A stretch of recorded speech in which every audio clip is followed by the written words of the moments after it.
কৃষির বাহিরে প্রশ্ন করায় সংবাদ সম্মেলন ত্যাগ করলেন স্বরাষ্ট্র উপদেষ্টা। তিনি বলেন, কৃষি নিয়ে প্রশ্ন করেন না, আপনারা কৃষি নিয়ে করেন। তাকে বলা হয়েছিল ছাত্রলীগ নেতা সাদ্দামের স্ত্রী সন্তানের লাশ দেখতে ফেরলে কেন মুক্তি পেলেন না তিনি। এই প্রশ্নের জবাবে তিনি বলেন তিনি কৃষি ছাড়া অন্য প্রশ্নের উত্তর দিবেন না, অথচ তিনি স্বরাষ্ট্র উপদেষ্টা। তাহলে এই প্রশ্নের উত্তর কে দিবে? আসলে গণ অভ্যুত্থান কেন হয়েছে, কেন এত মানুষের জীবন গেল? ন্যায় বিচারের জন্যই তো। এক সরকার গিয়ে আরেক সরকার আসছে, কিন্তু ন্যায় বিচার তো দেশের মানুষ পাচ্ছে না।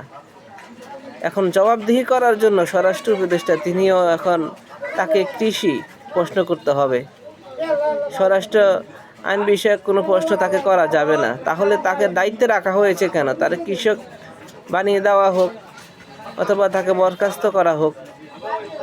ধন্যবাদ সবাইকে।